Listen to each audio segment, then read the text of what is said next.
Yo, yo, yo, what is up, y'all? It's Cone back here again tonight with another episode of After the Buzzer, the show where I recap the NBA games from the night. We had 3 Game 2s tonight with Dallas taking on Utah, the Warriors taking on the Nuggets, and the Sixers taking on the Raptors. I'm going to go ahead and get right into it because I have a lot of things to say about each of these games. But before I do, make sure to leave a like and subscribe. It helps me out a ton. Even if you think you're subscribed, a lot of you that watch these videos aren't, so make sure you are subscribed. And also comment down below letting me know what your takeaways were from the games tonight. I'd be super curious to hear what you all have to say.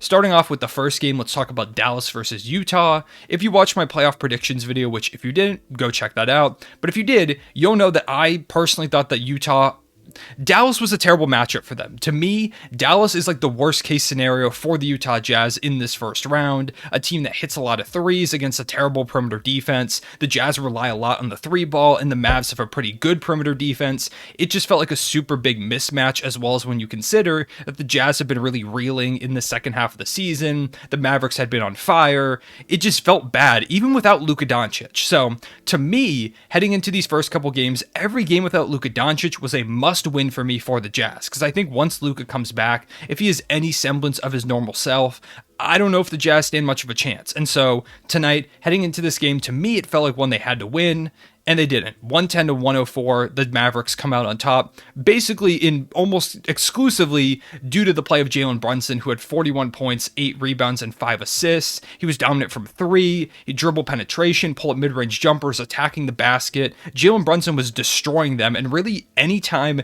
he drove into the paint, he was really getting exactly what he wanted. The Jazz all season have kind of had this turnstile perimeter defense, but tonight it was on full display. They didn't even have Luka Doncic, who's one of the best perimeter players in the league, and they were getting dominated.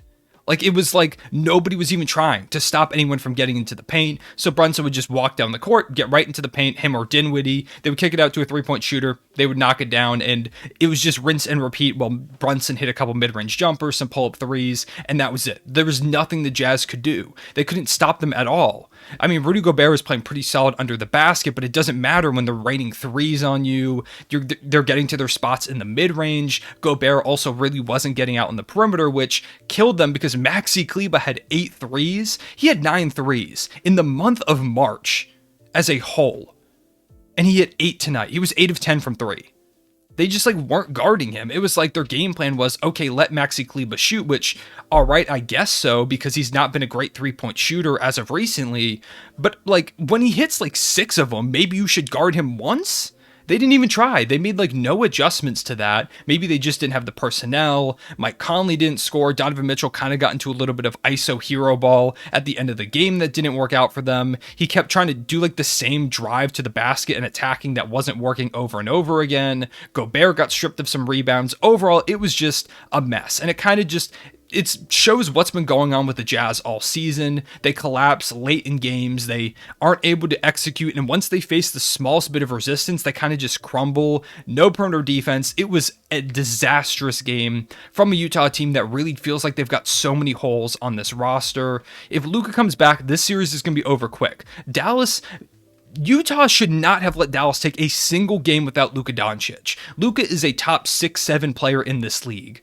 And without him, they let this Mavericks team not only beat them, but last game, the Mavs were a couple threes away from winning that game too. They could have been down 2-0 if a couple more shots fell Dallas's way. They should have come into this looking to establish a tone and show, hey, we know we've been reeling, but we can do this. We can dominate. And it just didn't happen.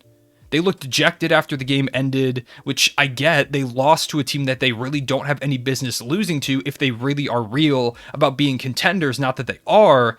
It was bad. And it really kind of just was a summation of what the Jazz have been this season. Disappointing and not living up to the hype, not living up to their own expectations or the expectations of others.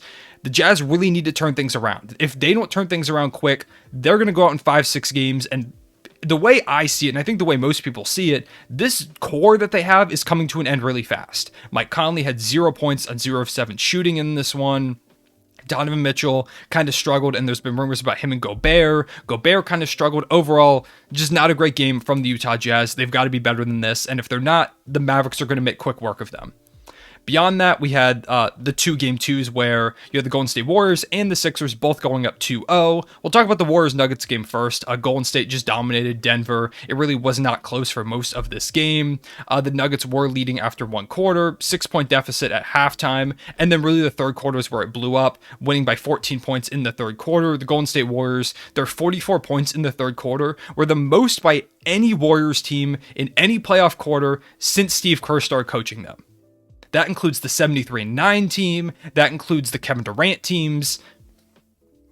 They were just on fire. There was nothing the Nuggets could do. Really, the lineup that really got them, the 3-guard lineup was Steph, Clay, Jordan Poole, Andrew Wiggins, and Draymond Green at the 5. That 5-man lineup is terrifying for opposing teams.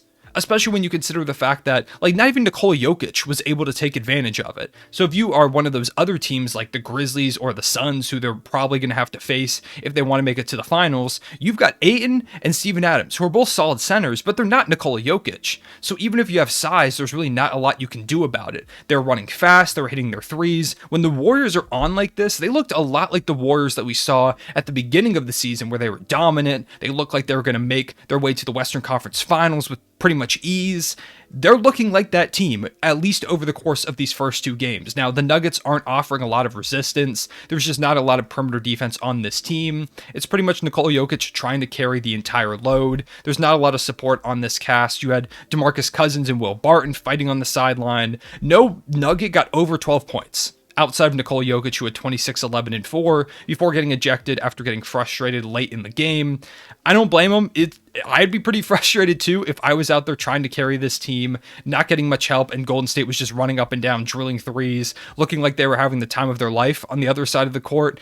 It was just a dominant showing from a Golden State Warriors team that, to me, it feels like they're on a collision course with the Phoenix Suns in that Western Conference Finals, and I think that would be such an incredible series.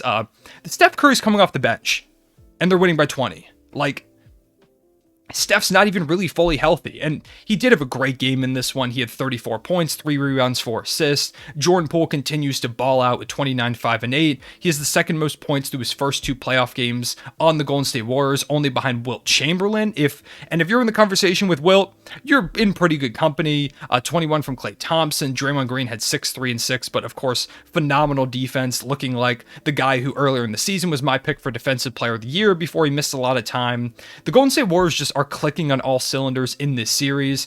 I think I underestimated them a little bit coming into this one. I said they were going to win in 7 because I thought Curry was going to be a little more limited. I thought it would take some time to gel, but it has taken no time at all. The play of Jordan Poole especially has been huge for this team. If Jordan Poole keeps playing like this, it might be hard for them not to come out of the West. Of course, you know how much I like Phoenix, so I think that these two teams, Phoenix and Golden State, are on that collision course for the Western Conference Finals, and I think it'll be an incredible series if it does happen. Of course, you do have like the Grizzlies and maybe the Mavericks standing in the way, or maybe the Jazz, hell, maybe even the Timberwolves standing in the way of that. But overall, I think that that kind of is the way things are going, and the Warriors are making a really good case to be considered a huge threat, not just in the West, but to win the NBA title. They look scary. They're right back to where they were earlier in the season when me and many others saw them as a potential title favorite.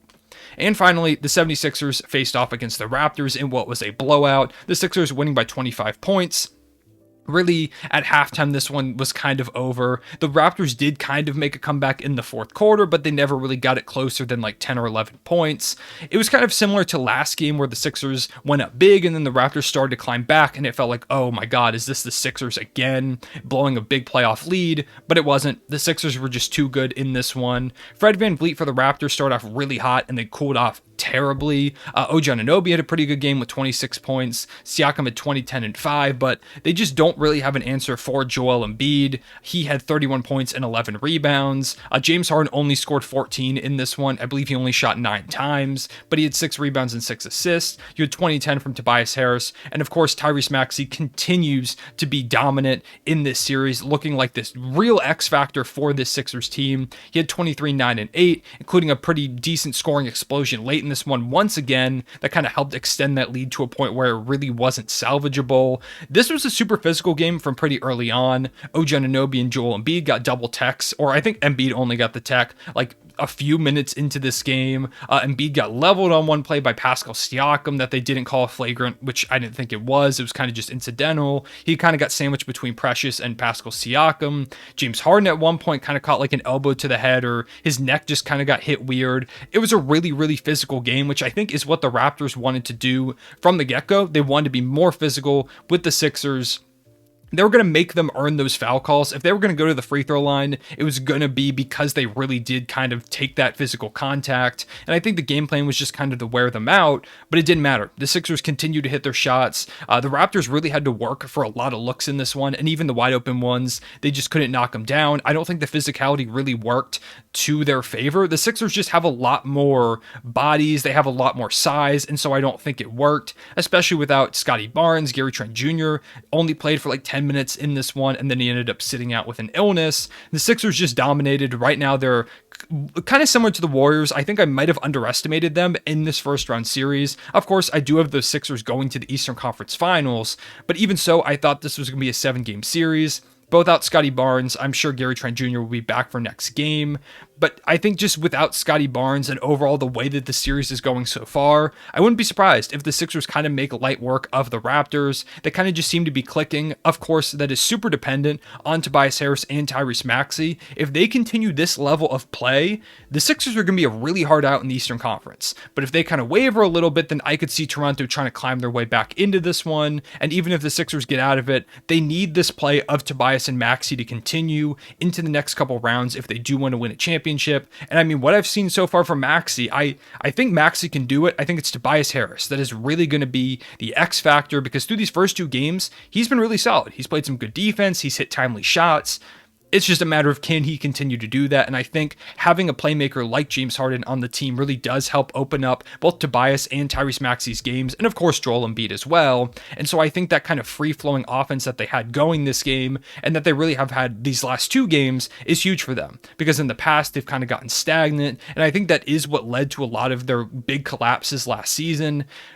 We kind of saw a little bit of it when the Raptors started coming back, but then Tyrese Maxey got a steal, hit a 3, and it felt like all the momentum shifted right back to the Sixers. This Sixers team is just better than your teams in years past. Let's just see if the role players can really keep it up. I think Embiid and Harden are going to be fine. I trust in Maxey decently too. I think it's just kind of on Tobias Harris and those other guys to see the way that things go. But overall, I've been super impressed with the Sixers in these first 2 games, heading to Toronto for games 3 and 4, seeing if maybe they could end up sweeping it somehow. So, those are my thoughts on the games. Let me know what your takeaways were in the comment section below. I appreciate y'all watching. I will see you all later.